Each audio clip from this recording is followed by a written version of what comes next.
Abebbulaniya Essuula 3. Kale abooluganda era abantu ba Katonda abaayitibwa okugabana ku bulamu obw'omu ggulu, mulowooze ku Yesu, omutume era ssaabakabona ow'eddiini gye tukkiriza. Yali mwesigwa eri Katonda eyamulonda okukola omulimu ogwo, nga Musa bwe yali omwesigwa mu nnyumba ya Katonda yonna. Naye ng'omuzimbi bw'aba n'ekitiibwa ekisinga eky'ennyumba gye yazimba, bw'atyo ne Yesu asaanira ekitiibwa ekisinga ekya Musa. Buli nnyumba ebaako eyagizimba, naye yazimba byonna ye Katonda.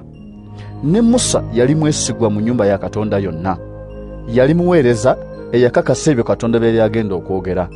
Kyokka Kristo mwesigwa ng'omwana akulira ennyumba ya Katonda. Ffe ennyumba ya Katonda kasita tusigala bulijjo nga tuli banywevu, nga tulina essuubi eryo lye tweyagaliramu. Kale nga Mwoyo Mutuukirivu bw'agamba, olwaleero bwe muwulira eddoboozi lye, temukakanyaza mitima gyammwe, nga bajjajjammwe bwe baajeema ku lunaku lwe baakemerako Katonda mu ddungu. Eyo gye bankemera ne bangeza, ne balaba bye nakola mu myaka 40.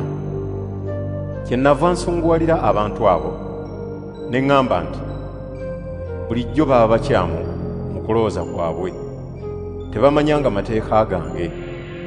Nasunguwala ne ndayira nti siribawa kiwummulo n'akatono. Kale abooluganda, mwegendereze waleme kubaawo n'omu ku mmwe aba n'omutima omukakanyavu era ogutakkiriza, n'ava ku Katonda nannyini bulamu.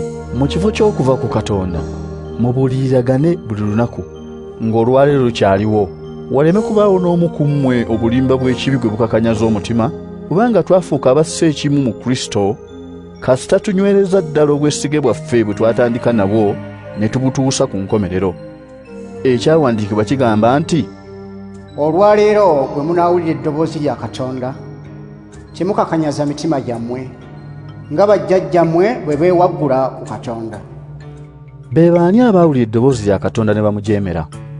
Beebo bonna Musa be yakulembera n'abajja mu Misiri.